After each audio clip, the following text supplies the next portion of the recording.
Hi friends, ഇന്ന് നമ്മൾ ഈ യൂട്യൂബ് വീഡിയോയിൽ പരിചയപ്പെടുത്താൻ പോകുന്ന കാര്യം എന്താണെന്ന് വെച്ച് കഴിഞ്ഞാൽ ഇപ്പോൾ 31 ഡേയ്സായി ലോക്ക്ഡൗൺ ആയിട്ട്. അപ്പോൾ നമ്മുടെ വീട്ടിൽ കാറും ബൈക്കും എല്ലാം ഇതേമാതിരി റെസ്റ്റിംഗ് കണ്ടീഷനിലായിരിക്കും. അപ്പോൾ നമ്മൾ ശ്രദ്ധിക്കേണ്ട പല കാര്യങ്ങളുണ്ട്. അതായത് ഈ മെയ് 3 നമ്മുടെ ലോക്ക്ഡൗൺ കഴിഞ്ഞ് കാറ് പുറത്തോട്ടേക്ക് ഇറക്കാനുള്ള എല്ലാ സാധ്യതകളുണ്ട്. ഇപ്പം മെയ് 3 തന്നെ വെയിറ്റ് ചെയ്യുന്നില്ല. ഇപ്പോൾ ജസ്റ്റ് രാവിലെ എല്ലാവരും കാറെടുത്ത് പുറത്തോട്ട് ഇറങ്ങുന്നുണ്ട്. അപ്പോൾ പലരും കാറിൻ്റെ അകത്ത് ഒന്നും ചെക്ക് ചെയ്യില്ല. കാറിൻ്റെ പല പാർട്സുകളുണ്ട് ശ്രദ്ധിക്കേണ്ടത്. പല എൻജിൻ റിലേറ്റഡ് ആയിട്ടുള്ള ഭയങ്കര ഇമ്പോർട്ടൻ്റ് ആയിട്ടുള്ള പല പാർട്സുകളുണ്ട്. അതൊന്നും ആരും ശ്രദ്ധിക്കത്തില്ല. അപ്പോൾ ഇവിടെ ആ ഒരു അവയർനെസ് തരാൻ വേണ്ടിയിട്ടാണ് ഈ ഒരു വീഡിയോ എടുക്കുന്നത്. ഒന്നുമില്ല, നമ്മുടെ ശരീരത്തിലുള്ള ഓരോ ഓർഗൻസ് നമ്മൾ എങ്ങനെ സൂക്ഷിക്കുന്നോ, അതായത് നമ്മൾ എനർജറ്റിക് ആയിട്ടുള്ള ഹെൽത്തി ആയിട്ടുള്ള ഫുഡ്സ് കൊടുക്കണ പോലെ തന്നെ നമ്മൾ നമ്മുടെ ഈ കാറിൻ്റെ പല പാർട്സുകളും നമ്മൾ ശ്രദ്ധിക്കണം. അതേമാതിരി ജസ്റ്റ് നമുക്ക് ചെറുതായിട്ട് എല്ലാവർക്കും അറിയണ കാര്യങ്ങൾ തന്നെയാണ്, സിമ്പിളായിട്ടുള്ള കാര്യങ്ങൾ തന്നെയാണ്. ആരും ശ്രദ്ധിക്കില്ല എന്ന് മാത്രമേ ഉള്ളൂ. അപ്പോൾ ഇതെല്ലാം ചെക്ക് ചെയ്തിട്ട് വേണം കാറ് പുറത്തോട്ട് ഇറക്കാനായിട്ട്. ഇല്ലെങ്കിലുള്ള പ്രശ്നം എന്ന് പറഞ്ഞു കഴിഞ്ഞാൽ നമ്മളിപ്പോൾ പല വീടുകളിലും 31 ദിവസമായിട്ട് കാറ് സ്റ്റാർട്ട് ചെയ്യണം അങ്ങനെ തന്നെ ഇട്ടുണ്ടാവും. ഈവൻ ഉള്ളിലുള്ള ബാറ്ററി പോലും ഡിസ്കണക്ട് ചെയ്തിട്ടുണ്ടാവില്ല. അപ്പോൾ ഈ ചെറിയ മൈന്യൂട്ടായിട്ടുള്ള കാര്യങ്ങൾ നമ്മൾ ശ്രദ്ധിച്ചില്ലെങ്കിൽ ചില സമയങ്ങളിൽ എൻജിൻ സീഷർ ഉണ്ടാവും. അതായത് എൻജിൻ നിന്ന് പോകുന്ന ഒരവസ്ഥ ഉണ്ടാവും. അതേമാതിരി ഇപ്പോൾ ഓയിലെല്ലാം സെഡിമെൻ്റായി കിടക്കുന്നുണ്ടാവും. ഓയിൽ സർക്കുലേഷൻ നടക്കില്ല. ആ ലൈനിൽ തന്നെ ത്രൂ ഔട്ട് ഒരു പ്രോബ്ലം വരും. ക്ലോട്ടിങ്, നമ്മളിപ്പം നമ്മുടെ കേട്ടിട്ടുണ്ട് സ്ട്രോക്ക് വരുന്ന പോലെ, നമ്മുടെ ശരീരത്തിൽ സ്ട്രോക്ക് വരുന്ന കേസ് നമ്മൾ കേട്ടിട്ടുണ്ട്. അതുപോലെ തന്നെ സെയിം ഈ സിസ്റ്റത്തിനകത്ത് നടക്കും. അപ്പോൾ ഇതെല്ലാം നമ്മൾ ശ്രദ്ധിക്കാൻ വേണ്ടിയിട്ട് നമ്മൾ ജസ്റ്റ് ഇപ്പം നമ്മൾ ആദ്യം തന്നെ ചെയ്യാൻ പോകുന്ന കാര്യം എന്ന് പറഞ്ഞു കഴിഞ്ഞാൽ ബോണറ്റ് ഓപ്പൺ ചെയ്യും. ബോണറ്റിൻ്റെ അകത്തുള്ള പല പാർട്സുകളും നമ്മൾ ജസ്റ്റ് ഒന്ന് ചെക്ക് ചെയ്ത് നോക്കും. അതിനകത്തുള്ള കാര്യങ്ങളെല്ലാം ഓക്കെ ആണോ, അതിനുശേഷം മാത്രമേ നമ്മൾ കാർ സ്റ്റാർട്ട് ചെയ്യാൻ പോകുള്ളൂ. So let's go and check. അപ്പോൾ നമ്മുടെ ബോണറ്റ് ഓപ്പൺ ചെയ്യാൻ പോവാണ്. ഈ കാണുന്ന ലിവറാണ് നമ്മുടെ ബോണറ്റിൻ്റെ ലിവർ. അപ്പോൾ അതൊന്ന് ജസ്റ്റ് മുകളിലോട്ട് പുള്ളി ചെയ്ത് കൊടുത്തു കഴിഞ്ഞാൽ ബോണറ്റ് ഓപ്പൺ ആയി. ഇനി നമുക്ക് ബോണറ്റിൻ്റെ അവിടോട്ട് പോവാം. ഓക്കെ ഫ്രണ്ട്സ്, അപ്പോൾ ഇവിടെ ഒരു നോബ് ഉണ്ടാവും അതിൻ്റെ അകത്ത്. അത് ജസ്റ്റ് ഒന്ന് ഇങ്ങനെ മുകളിലേക്ക് അതിനെ ഒന്ന് പുഷ് ചെയ്ത് കൊടുത്തു കഴിഞ്ഞാൽ അതെ ഇതാണ് ഞാൻ പറഞ്ഞത്. ഈ നോബ് ഇങ്ങനെ പുഷ് ചെയ്ത് കൊടുത്തു കഴിഞ്ഞാൽ അത് നമുക്ക് ഓപ്പൺ ചെയ്യാൻ പറ്റും. പിന്നെ അപ്പോൾ ഇവിടെ ഒരു റോഡ് ഉണ്ടാവും. ആ റോഡ് നമ്മൾ ജസ്റ്റ് ഒന്ന് പുഷ് ചെയ്തതിന് ശേഷം താഴത്തേക്ക് എടുക്കുക. എന്നിട്ട് ഇവിടെ ഒരു ഹോൾ ഉണ്ട്, അതിലൂടെ ഒന്ന് റെസ്റ്റ് ചെയ്യാം. അപ്പോൾ പിന്നെ നമ്മുടെ ബോണറ്റ് പിന്നെ അവിടെ ഇരുന്നോളും. ഇനി നമുക്കിവിടെ ശ്രദ്ധിക്കേണ്ട മെയിനായിട്ടുള്ള കുറച്ച് പാർട്സ് എന്തൊക്കെയാണെന്ന് വെച്ച് കഴിഞ്ഞാൽ, പാർട്സ് എന്ന് പറഞ്ഞു കഴിഞ്ഞാൽ ഇത്രയേ ഉള്ളൂ. നമ്മുടെ വിൻഷീൽഡ് വൈപ്പറിലേക്കുള്ള വെള്ളം സപ്ലൈ ചെയ്യണ പോർഷനാണ്. അപ്പോൾ ഇതിൽ നമ്മൾ സഫീഷ്യൻ്റായിട്ട് വാട്ടർ ഉണ്ടോ എന്ന് ചെക്ക് ചെയ്യണം. രണ്ടാമത്തെ ഒരു കാര്യം എന്ന് പറഞ്ഞു കഴിഞ്ഞാൽ നമ്മുടെ ബ്രേക്ക് ഫ്ലൂയിഡിൻ്റെയാണ്. ബ്രേക്ക് ഫ്ലൂയിഡ് എത്രത്തോളം ഉണ്ടെന്നുള്ളത് ഈ ക്യാപ്പ് പറഞ്ഞു കഴിഞ്ഞാൽ അതിൻ്റെ അകത്ത് നമുക്ക് അറിയാൻ പറ്റും. പിന്നെ ഉള്ളതെന്ന് പറഞ്ഞു കഴിഞ്ഞാൽ ഇവിടെ ഡിപ്സ്റ്റിക്ക് ഉണ്ട്. ഡിപ്സ്റ്റിക്ക് എന്തിനാണെന്ന് വെച്ച് കഴിഞ്ഞാൽ ഓയിൽ ലെവൽ എത്രത്തോളം ഉണ്ടെന്നുള്ളത് അറിയാൻ വേണ്ടിയിട്ടാണ് ഡിപ്സ്റ്റിക്ക്. അതേമാതിരി ഇത് ഓയിൽ ഫില്ല് ചെയ്യണ ക്യാപ്പാണ്. ഈ ക്യാപ്പ് നമ്മൾ ഓപ്പൺ ചെയ്ത് കഴിഞ്ഞാൽ നമുക്ക് ഇതിൽ കൂടെ ഓയിലും ഫില്ല് ചെയ്യാം. പിന്നെ നമ്മൾ ശ്രദ്ധിക്കേണ്ട വേറൊരു സംഭവം എന്ന് പറഞ്ഞു കഴിഞ്ഞാൽ എൻജിൻ കൂളൻ്റ് ആണ്. റേഡിയേറ്ററിലോട്ട് പോകുന്നത് കണ്ട, ഇത് റേഡിയേറ്ററിലോട്ട് പോകുന്ന വൈപ്പാണ്. അതേപോലെ തന്നെ ഈ കൂളൻ്റ് എൻജിനിലോട്ടും സപ്ലൈ ഉണ്ട്. അപ്പം ഈ ക്യാപ്പ് ഓപ്പൺ ചെയ്ത് കഴിഞ്ഞാൽ നമുക്ക് അതിൻ്റെ അകത്ത് എത്രത്തോളം കൂളൻ്റ് ബാക്കിയുണ്ടെന്നുള്ളത് നമുക്ക് അറിയാൻ പറ്റും. അപ്പോൾ ഇത് ബാറ്ററി എന്ന് പറഞ്ഞു കഴിയുമ്പം ഇപ്പോൾ ഞങ്ങളുടെ ഇവിടെ വണ്ടിയിൽ ഓട്ടം ഉണ്ട്. ഓട്ടമുള്ള കാരണം കൊണ്ടാണ് ഞങ്ങൾ ഡിസ്കണക്ട് ചെയ്യാണ്ട് വെച്ചിരിക്കുന്നത്. പലരുടെയും കാറുകളിൽ ഇപ്പോഴും ബാറ്ററി കണക്ട് ചെയ്ത് വെച്ചിട്ടുണ്ട്. അതായത് ഓടാത്ത കാറാണെങ്കിൽ തീർച്ചയായിട്ടും ബാറ്ററി ഡിസ്കണക്ട് ചെയ്ത് വെക്കണം. ഇല്ലെങ്കിൽ എന്തുണ്ടാവുമെന്ന് വെച്ച് കഴിഞ്ഞാൽ ബാറ്ററി ഡിസ്ചാർജ് ആയി പോകും. ബാറ്ററി ഡിസ്ചാർജ് ആയി പോയി കഴിഞ്ഞ് കഴിഞ്ഞാൽ പിന്നെ നമ്മൾ രണ്ടാമത് ഇനി ആസിഡ് ചാർജ് ഒക്കെ ചെയ്തതിന് ശേഷം നമുക്കിത് കൊണ്ടുവരാൻ ഭയങ്കര ബുദ്ധിമുട്ടായിരിക്കും, വണ്ടി സ്റ്റാർട്ടാവില്ല. അപ്പോൾ ശ്രദ്ധിക്കേണ്ട ഏറ്റവും വലിയ കാര്യം എന്ന് പറഞ്ഞു കഴിഞ്ഞാൽ ഈ ബാറ്ററിയുടെ ഈ ടെർമിനലുകളിൽ ഒരു ബ്ലൂ കളർ കോട്ടിങ് ഉണ്ടോ എന്ന് ശ്രദ്ധിക്കുക. ഇതിലിപ്പോൾ ബ്ലൂ കളർ കോട്ടിങ് ഇച്ചിരി കുറവാണ്. കാരണം എന്താണെന്ന് വെച്ച് കഴിഞ്ഞാൽ നമ്മൾ സർവീസ് ചെയ്തിട്ട് ഇപ്പോൾ ഒരു 2-3 മന്ത്സിന് അടുത്തായി. അത് കാരണം കൊണ്ടാണ്. അതായത് അതല്ലെങ്കിൽ ഒരു ബാറ്ററി സ്പ്രേ എന്ന് പറഞ്ഞിട്ട് നമുക്കൊരു ബാറ്ററി സ്പ്രേയും മേടിക്കാൻ കിട്ടും. അത് മേടിച്ച് നമ്മളിവിടെ ജസ്റ്റ് ഒന്ന് അപ്ലൈ ചെയ്ത് കൊടുക്കുകയാണെങ്കിൽ എന്താ ഗുണമെന്ന് വെച്ച് കഴിഞ്ഞാൽ ബാറ്ററിയുടെ 2 ടെർമിനലുകളും ഓക്സിഡൈസിങ് ടെർമിനലുകളാണ്. ഓക്സിഡൈസിങ് ടെർമിനൽ എന്ന് പറയുമ്പം അറിയുണ്ടാവും, അതായത് അവിടെയുള്ള മെറ്റൽ പാർട്ട് ഓക്സിഡൈസ് ചെയ്ത് പോകും. അപ്പോൾ അതില്ലാണ്ടിരിക്കാനാണ് നമ്മൾ ആ സംഭവം ആ ഒരു സ്പ്രേ മേടിച്ച് നമ്മൾ അപ്ലൈ ചെയ്യണമെന്ന് പറയണത്. പിന്നെ ഈ ലോക്ക്ഡൗണിൽ 1 മാസത്തോളം ഇപ്പോൾ വണ്ടി ഇപ്പോൾ വെറുതെ ഇരിക്കുന്ന വീടുകളിലാണെങ്കിൽ ഈ ബാറ്ററി ഡിസ്കണക്ട് ചെയ്തിട്ടില്ലെങ്കിൽ ഈ കാണുന്ന ടെർമിനലുകൾ ഓക്സിഡൈസ് ചെയ്ത് കൊറോഡ് ചെയ്ത് പോകാനുള്ള ചാൻസ് ഭയങ്കര കൂടുതലാണ്.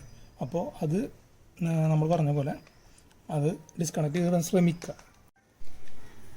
ഇതാണ് നമ്മുടെ ഈ എച്ച് എന്ന് എഴുതിക്കണുണ്ട്. ഈ എച്ച് എന്ന് എഴുതിക്കണ ഈ ഒരു ക്യാപ്പ് ഓപ്പൺ ചെയ്ത് കഴിഞ്ഞ് കഴിഞ്ഞാൽ ഇത് ഒന്നുമില്ല, ജസ്റ്റ് നമ്മുടെ എ സിയിലോട്ടുള്ള ഗ്യാസ് ഫില്ല് ചെയ്യാനുള്ള പോർഷനാണ്. നമ്മുടെ ശരിക്കും ഇത് ഓപ്പൺ ചെയ്ത് കഴിഞ്ഞ് കഴിഞ്ഞാൽ മനസ്സിലാവും, ശരിക്കും നമ്മുടെ ഗ്യാസ്, അതായത് LPG സിലിണ്ടറിൻ്റെ അകത്തുള്ള പോർഷൻ പോലെ തന്നെ, അല്ലെങ്കിൽ നമ്മുടെ ഈ സൈക്കിളിൻ്റെയൊക്കെ ടയറിൻ്റെ അകത്തുള്ള പോർഷൻ പോലെ ഇരിക്കുന്ന കാണാം. ഇതൊന്നുമില്ല, ഇതിനെക്കുറിച്ച് വലിയ ഇമ്പോർട്ടൻസ് ഒന്നുമില്ല. അതിൻ്റെ അകത്ത് എന്തെങ്കിലും പാർട്ടിക്കിൾസ് എന്തെങ്കിലും കയറിയുണ്ടോ എന്ന് മാത്രം ടെസ്റ്റ് ചെയ്ത് നോക്കത്രേ ഉള്ളൂ, ക്ലീൻ ചെയ്ത് വെക്കുക. പിന്നെ ഇത്രയും പോർഷൻസാണ് നമ്മൾ ചെക്ക് ചെയ്യണത്. അപ്പോൾ ചെക്ക് ചെയ്യേണ്ടതെന്ന് പറഞ്ഞാൽ 1 2 3 4 5, പിന്നെ ബാറ്ററി, പിന്നെ ഇത് ജസ്റ്റ് ഒന്ന് ഇതിൻ്റെ പോർഷനിൽ വല്ല ഡസ്റ്റും കാര്യങ്ങളൊക്കെ ഉണ്ടോ എന്ന് ജസ്റ്റ് ചെക്ക് ചെയ്യുക. അപ്പോൾ ഇത്രയും കാര്യങ്ങളാണ് മെയിനായിട്ട് ചെക്ക് ചെയ്യേണ്ടത്. അപ്പോൾ നമുക്ക് ഇനി ഓരോരോ പാർട്ടിലോട്ട് പോവാം. ഓക്കെ, ഈ സിമ്പൽ കാണണം. ഈ സിമ്പൽ കണ്ടില്ലേ? ഈ സിമ്പൽ എന്ന് പറയുമ്പം നമ്മുടെ വിൻഷീൽഡ് വൈപ്പറിൻ്റെ വെള്ളം നമുക്ക് ഫില്ല് ചെയ്യാനുള്ള ക്യാപ്പാണ് ഈ കാണിക്കുന്നത്. ഇത് ജസ്റ്റ് ഓപ്പൺ ചെയ്താൽ അപ്പോൾ അതിനകത്ത് തീരെ വെള്ളമില്ല. അത് നമ്മൾ ഇതിനകത്ത് വെള്ളം ഫില്ല് ചെയ്ത് കൊടുക്കണം. അത് നമുക്ക് സാധാരണ ശരിക്കും പറഞ്ഞാൽ ഡിസ്റ്റിൽഡ് വെള്ളമാണ് യൂസ് ചെയ്യേണ്ടത്. പക്ഷേ ഞങ്ങളിവിടെ സാധാരണ വെള്ളം തന്നെയാണ് യൂസ് ചെയ്യാറ്. ഡിസ്റ്റിൽഡ് വെള്ളം യൂസ് ചെയ്യേണ്ടവർക്ക് ഡിസ്റ്റിൽഡ് വെള്ളം തന്നെ യൂസ് ചെയ്യാം, അതാണ് ഏറ്റവും നല്ലത്. വിൻഷീൽഡ് വൈപ്പറിൻ്റെ അകത്ത് ഏകദേശം വെള്ളം ഫുള്ള് ഫില്ലാവണ വരെ നിറച്ച് കൊടുക്കുക. ഇതിൽ ഒട്ടും വെള്ളമില്ല, അതാണ് ഇപ്പോൾ ഈ കാണുന്നത് ഇതിനകത്ത്.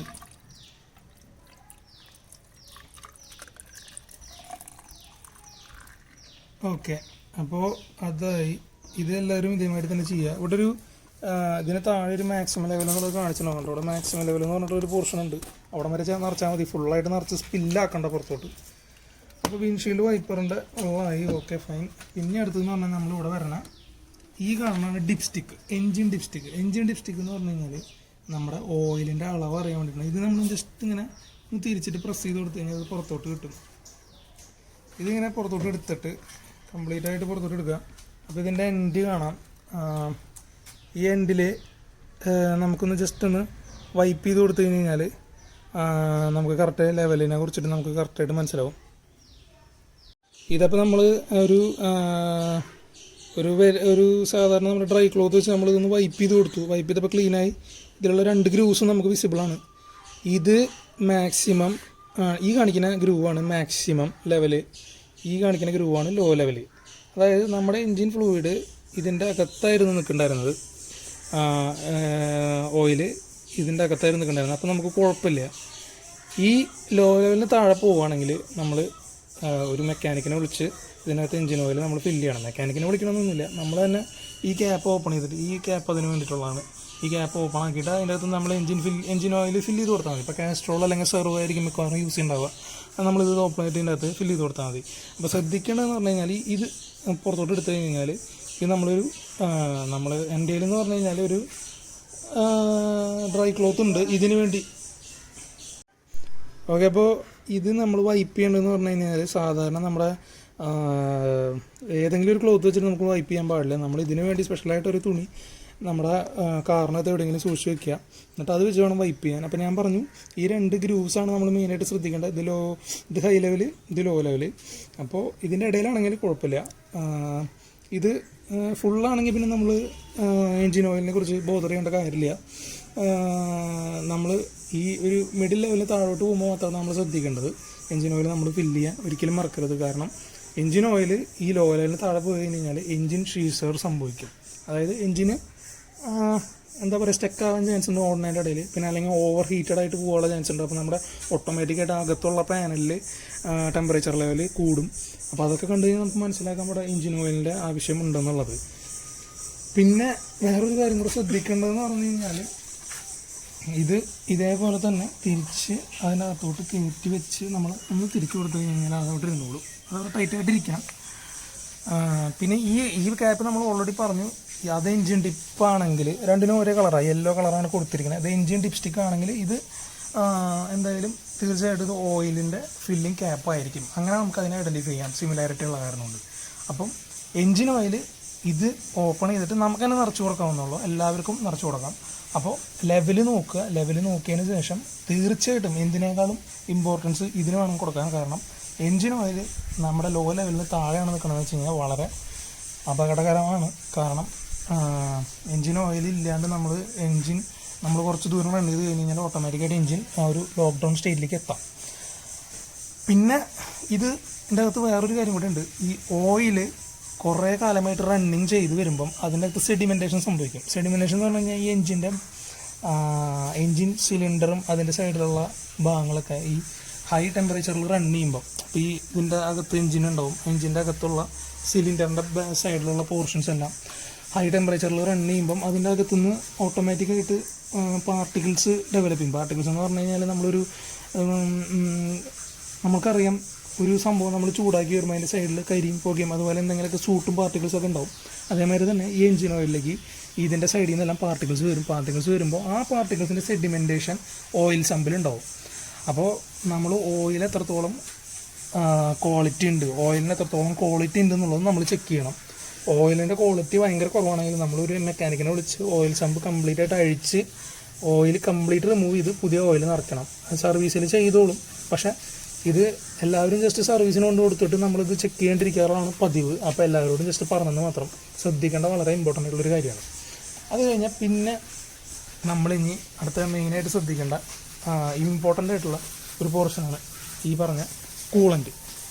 എൻജിൻ കൂളൻ്റ് എന്ന് പറഞ്ഞു കഴിഞ്ഞാൽ ലോങ് റണ്ണിങ്ങിന് ഏറ്റവും കൂടുതൽ എൻജിന് സ്റ്റെബിലിറ്റി കൊടുക്കുന്ന സാധനമാണ് ഈ കൂളൻ്റ് എന്ന് പറഞ്ഞാൽ. കൂളൻ്റ് പല ഗ്രേഡിലുണ്ട്. നമ്മൾക്ക് ഇപ്പോൾ ഇതിൻ്റെ അകത്ത് ഒട്ടുമിക്കവാറും കൂളൻ്റ് എന്ന് പറഞ്ഞു കഴിഞ്ഞാൽ മറ്റേ സെർവൻ്റ് അല്ലെങ്കിൽ കാസ്ട്രോളിൻ്റെയോ കൂളൻ്റ് കിട്ടും. അത് ഒരു ഗ്രീനിഷ് കളറിലായിരിക്കും. അതാണ് നമ്മൾ ഇതിനകത്ത് യൂസ് ചെയ്യുക. അപ്പോൾ ഞാനത് ഓപ്പൺ ചെയ്ത് കാണിച്ചു തരാം. അപ്പോൾ നമുക്ക് ആ കളർ കാണാം. ഇതൊന്ന് ജസ്റ്റ് ഇങ്ങനെ ഒരു 2 പ്രാവശ്യം റൊട്ടേറ്റ് ചെയ്ത് കൊടുക്കണം ഫുള്ളായിട്ട്. അപ്പോഴാണ് ഇത് ഓപ്പൺ ആവുള്ളൂ. ഇതിൻ്റെ അകത്ത് നമുക്ക് എൻജിൻ ഓയിൽ കാണാം. കേട്ടോ, ഒരു ഗ്രീനിഷ് കളറിലായിരിക്കും എൻജിൻ ഓയിൽ ഉണ്ടാവുക. എൻജിൻ ഓയിൽ ഇപ്പം ഏകദേശം ഒരു മിഡ് ലെവലിലാണ് എൻജിൻ ഓയിൽ നിൽക്കണം. കണ്ടില്ലേ, മിഡ് ലെവൽ, അതായത് ഈ കാണുന്ന പോർഷനിലാണ് എൻജിൻ ഓയിൽ നിൽക്കണം. അപ്പോൾ അതായത് കുഴപ്പമില്ല എന്നാണ് അതിൻ്റെ അർത്ഥം. അപ്പോൾ ഞാനത് ഫുള്ളായിട്ട് പറഞ്ഞുതരാം അതിൻ്റെ ഇമ്പോർട്ടൻസ് എന്നത്. അപ്പോൾ ഇത് ഫുള്ളി ഇവിടെ വന്ന് ഒരു സാധാരണ നോർമൽ ഇതിലായി കഴിഞ്ഞ് കഴിഞ്ഞാൽ 2 പ്രാവശ്യം ഫുൾ റൊട്ടേഷൻ ചെയ്ത് കൊടുക്കുക. അതായത് ഇത് ഇവിടെ വന്ന് ഗ്രൂവിൽ നിൽക്കും. അതുവരെ നമ്മൾ റൊട്ടേറ്റ് ചെയ്ത് കഴിഞ്ഞാൽ അത് ടൈറ്റായി. ഇനി ശ്രദ്ധിക്കേണ്ട ഒരു കാര്യം എന്ന് പറഞ്ഞാൽ ഈ ബോക്സിൽ ഈ മുകളിലൊരു ലെവൽ കാണിച്ചിട്ടുണ്ട്, ഇതിവിടെ ഒരു ലെവൽ കാണിച്ചിട്ടുണ്ട്. പിന്നെ താഴോട്ടും ഒരു ലെവൽ കാണിച്ചിട്ടുണ്ട്. താഴോട്ട് എന്ന് പറഞ്ഞാൽ താഴോട്ടും ഒരു ലെവൽ കാണിച്ചിട്ടുണ്ട്. ഒരു താഴെയും ഒരു ലെവലുണ്ട്, മുകളിലും ഒരു ലെവലുണ്ട്. ഇതെന്ന് പറഞ്ഞു കഴിഞ്ഞാൽ മാക്സിമമാണ്, അതെന്ന് പറഞ്ഞു കഴിഞ്ഞാൽ ലോ ആണ്. ഈ കാണുന്നത് ലോ ആണ്, ഇത് മാക്സിമമാണ്. അപ്പോൾ അതിൻ്റെ ഇടയിൽ വരുവാണെങ്കിൽ ഈ മാക്സിമത്തിൻ്റെയും ഈ ലോൻ്റെ ഇടയിലാണ് നമ്മുടെ ലിക്വിഡ് നിൽക്കണമെന്ന് വെച്ച് കഴിഞ്ഞാൽ ഇറ്റ്സ് ഓക്കെ. ഈ മാക്സിമം വരെ നിൽക്കുകയാണെങ്കിൽ പിന്നെ നമ്മൾ ഫില്ല് ചെയ്യണ്ട. ഈ ലോവിൻ്റെ അടുത്ത് ലോവിൻ്റെ താഴെയാണ് നമ്മുടെ ലിക്വിഡ് ലെവൽ നിൽക്കണമെന്ന് വെച്ച് കഴിഞ്ഞാൽ നമ്മൾ തീർച്ചയായിട്ടും പുതിയ ഫ്ലൂയിഡ് മേടിച്ച് നമ്മൾ നിറക്കണം അതിൻ്റെ അകത്തോട്ട്. ഇനി മിഡിലാണ് നിൽക്കണമെന്ന് വെച്ച് കഴിഞ്ഞാൽ നമുക്കൊരു നമ്മുടെ സാധാരണ ഡിസ്റ്റിൽ വാട്ടർ യൂസ് ചെയ്തിട്ട്, ഡിസ്റ്റിൽ വാട്ടർ വാങ്ങിയിട്ടാണ് ഡിസ്റ്റിൽ വാട്ടർ യൂസ് ചെയ്യുക, അല്ലെങ്കിൽ സാധാരണ വെള്ളം യൂസ് ചെയ്ത് നമുക്ക് മിക്സ് ചെയ്യാം. സാധാരണ വെള്ളം യൂസ് ചെയ്യരുതെന്ന് പറയുന്നതിൻ്റെ കാര്യം എന്താണെന്ന് വെച്ച് കഴിഞ്ഞാൽ അതിനകത്ത് ഇമ്പ്യൂരിറ്റീസ് ഉണ്ടാവും. അപ്പോൾ ഇമ്പ്യൂരിറ്റീസ് ഉള്ള കാരണം കൊണ്ടാണ് നമ്മൾ ഡിസ്റ്റിൽ വാട്ടർ യൂസ് ചെയ്യുക ഇതിൽ മിക്സ് ചെയ്യാനായിട്ട്. അപ്പോൾ തൽക്കാലം ഇപ്പം മിഡിൽ ലെവലിലാണ് നിൽക്കണമെന്ന് വെച്ച് കഴിഞ്ഞാൽ നമുക്ക് കുറച്ച് ഈ മാക്സിമത്തിൻ്റെ അവിടെ വരെ എത്തിക്കാൻ വേണ്ടി നമുക്ക് നമ്മുടെ ഡിസ്റ്റിൽ വാട്ടർ യൂസ് ചെയ്യാം. ഓക്കെ, അപ്പോൾ ഞാൻ എല്ലാം എക്സ്പ്ലെയിൻ ചെയ്തിട്ടുണ്ട് ഇതിൻ്റെ കാര്യങ്ങൾ ശ്രദ്ധിക്കേണ്ടത്. അപ്പോൾ ഇതിൽ ഈ മുകളിൽ എൻജിൻ ക്യാപ്പിൽ എഴുതിയ വാണിംഗ് എന്ന് പറഞ്ഞു കഴിഞ്ഞാൽ ഒരിക്കലും റൺ ചെയ്ത് വന്നിട്ടുള്ള വണ്ടി നമ്മൾ വന്ന് ബോണറ്റ് ഓപ്പൺ ആക്കിയിട്ട് ഇത് ഓപ്പൺ ആക്കരുത്. കാരണം നല്ല പ്രഷറിലായിരിക്കും, 140 കിലോ പാസ്കലിലായിരിക്കും ഇത് ഇതിൻ്റെ അകത്തുള്ള പ്രഷറുള്ളത്. അപ്പോൾ ഇത് ഓപ്പൺ ചെയ്ത് കഴിഞ്ഞ് കഴിഞ്ഞാൽ പെട്ടെന്ന് അതിൻ്റെ അകത്തു നിന്നുള്ള ആ ഒരു ഗ്യാസ് ചേമ്പർ പോലെ ആയിരിക്കും നിൽക്കേണ്ടത്. അത് പുറത്തോട്ട് തെള്ളും, മുഖത്തോട്ട് വരാൻ ചാൻസ് ഉണ്ട്. അപ്പോൾ അത് ഭയങ്കര ഡേഞ്ചറാണ്. ഒരിക്കലും റൺ ചെയ്ത് വന്നിട്ട് നിൽക്കുന്ന കണ്ടീഷനിൽ ഓപ്പൺ ആക്കരുത്. നമുക്ക് ബ്രേക്കിൻ്റെ ക്യാപ്പിലോട്ട് പോകാം. ബ്രേക്ക് ഫ്ലൂയിഡ് ചെക്ക് ചെയ്യേണ്ടതാണ്. ബ്രേക്ക് ഫ്ലൂയിഡ് ശരിക്കും നമ്മൾ ഇപ്പം ചെക്ക് ചെയ്യേണ്ട കാര്യമില്ല. കാരണം നമ്മൾ ചെക്ക് ചെയ്യണമെന്നുണ്ടെങ്കിൽ ജസ്റ്റ് ഒന്ന് ഓപ്പൺ ചെയ്ത് നമുക്ക് വേണമെങ്കിൽ ചെക്ക് ചെയ്യാം. ഇത് ഇപ്പോൾ ബ്രേക്ക് ഫ്ലൂയിഡ് ഉണ്ട്, ഓക്കെയാണ്. ഫുൾ ഇതിവിടെ മാക്സിമത്തിന് തൊട്ട് താഴെയായിട്ടാണ് നിൽക്കുന്നത്. അതുകൊണ്ട് നമ്മുടെ ബ്രേക്ക് ഫ്ലൂയിഡ് ഉണ്ട് എന്നാണ്, വലിയ കുഴപ്പമില്ല. ഇതെല്ലാം ഒരു മാസം മുന്നേ ചെക്ക് ചെയ്തതാണ്, അത് കാരണം കൊണ്ട് പിന്നെ വലിയ കുഴപ്പമില്ല. പിന്നെ ചെക്ക് ചെയ്യേണ്ട വേറൊരു കാര്യം എന്ന് പറഞ്ഞാൽ ഇതിങ്ങനെ ടൈറ്റ് ചെയ്ത് കൊടുത്തു കഴിഞ്ഞാൽ ഇത് ഇങ്ങോട്ട് ക്ലോസും ഇങ്ങോട്ട് ഓപ്പണാണ്. സാധാരണ ക്ലോക്ക് വൈസ് ക്ലോസും ആൻറ്റി ക്ലോക്ക് വൈസ് ഓപ്പണും. ശ്രദ്ധിക്കേണ്ട ഏറ്റവും വലിയ കാര്യം എന്ന് പറഞ്ഞാൽ .3 എന്ന് പറഞ്ഞിട്ടുള്ള ഫ്ലൂയിഡാണ് ഇതിൻ്റെ അകത്ത് നിറയ്ക്കുക. .4 പുതിയ വരുന്ന കാറുകളിലെല്ലാം .4 ആയിരിക്കും. അപ്പോൾ ഒരിക്കലും .3 കാണുന്നിടത്ത് നമ്മൾ .2 ഫ്ലൂയിഡ് ഒരിക്കലും നിറയ്ക്കരുത്. അതാണ് ശ്രദ്ധിക്കേണ്ടത്. അതിന് കുറവാണെങ്കിൽ മാത്രമാണ് നമുക്കിത് ചെയ്യേണ്ടത്. അപ്പോൾ ഇതൊക്കെ ഫില്ല് ചെയ്യണ സമയത്ത് നമ്മളൊരു എക്സ്പേർട്ടായിട്ടുള്ള ഒരു പ്രൊഫഷണൽ മെക്കാനിക്കിനെ വിളിച്ച് സംസാരിച്ചതിന് ശേഷം അല്ലെങ്കിൽ അയാൾ കൺസൾട്ട് ചെയ്തതിന് ശേഷം അല്ലെങ്കിൽ അയാൾ കൊണ്ടുവന്നതിന് ശേഷം ഇതിനകത്ത് ഫില്ല് ചെയ്യണമായിരിക്കും ഏറ്റവും ബെസ്റ്റ്. അത് കാരണം ബ്രേക്ക് ഫ്ലൂയിഡ് ഭയങ്കര ഇമ്പോർട്ടൻ്റ് ആണ്. അതുകൊണ്ടാണ് ബ്രേക്ക് ലൈനിൽ പോകുന്നതാണ്. ബ്രേക്ക് ലൈൻ ഭയങ്കര ഇമ്പോർട്ടൻ്റ് ഉള്ളൊരു ഏരിയ ആണ്. അത് അതുകൊണ്ടാണ് അത് പ്രത്യേകം എടുത്ത് പറഞ്ഞത്. അപ്പോൾ ഇത്രയും ഏരിയകളെല്ലാം ഇൻക്ലൂഡിങ് ബാറ്ററി നമ്മൾ കറക്റ്റായിട്ട് ശ്രദ്ധിച്ച് കഴിഞ്ഞാൽ നമ്മൾക്ക് ഒരു ഇത്രയും ദിവസം ലോക്ക്ഡൗണിലിരിക്കുന്ന ഒരു കാറ് നമുക്ക് കൂളായിട്ട് ഓപ്പൺ ചെയ്ത് മീൻസ് റൺ ചെയ്യാം നമുക്ക്. പിന്നെ ഇവിടെ ഒരു കാര്യം കൂടി ഉണ്ട്, മെയിനായിട്ട് ശ്രദ്ധിക്കേണ്ട 2 കാര്യങ്ങളും കൂടി ഉണ്ട്. ഒന്ന് നമ്മുടെ എയർ ഫിൽറ്റർ എന്ന് പറഞ്ഞാൽ ഇതിൽ കൂടെ എയർ ഇൻടേക്ക് ചെയ്ത് വന്ന് കയറി എൻജിനിൽ ഫുൾ റണ്ണിങ്ങിന് വേണ്ടിയിട്ടുള്ള എയർ ഫുൾ ഇതിലേ വന്ന് ഇതിൽ കൂടെ കയറി ഫിൽറ്റർ ചെയ്തതിന് ശേഷമാണ് ഇതിൻ്റെ ഉള്ളിലോട്ട് പോകണം. അപ്പോൾ എയർ ഫിൽറ്റർ കൂടെ ചെക്ക് ചെയ്യണം. ഇത് നമുക്കിവിടെ ഇപ്പം ഇതിൻ്റെ അകത്ത് നമുക്ക് ഡിസസംബിൾ ചെയ്ത് കാണിക്കാൻ പറ്റില്ല. ഞാനത് വേറൊരു വീഡിയോയിൽ കാണിക്കുന്നതാണ് ഡിസസംബിൾ ചെയ്തിട്ട്. അപ്പോൾ അത് എല്ലാവർക്കും ചെക്ക് ചെയ്യാൻ പറ്റുന്നതാണ്. അത് നമുക്ക് പിന്നെ കാണിക്കാം. പിന്നെ അകത്ത് AC-യുടെ ഫിൽറ്ററും കൂടി ഉണ്ട്, അതും കൂടി ആ വീഡിയോയിൽ തന്നെ കാണിക്കുന്നുണ്ടാവും. അപ്പം അത് രണ്ടും കൂടെ ചെക്ക് ചെയ്യണം. അത് രണ്ടും കൂടെ ആ 2 ഫിൽറ്റർ കൂടെ ക്ലീൻ ആണെന്നുള്ള ചെക്ക് ചെയ്ത് കഴിഞ്ഞാൽ എല്ലാം ഓക്കെ. പിന്നെ നമുക്ക് കാറ് സ്റ്റാർട്ട് ചെയ്ത് റൺ ചെയ്യാം നമുക്ക്. ഓക്കെ.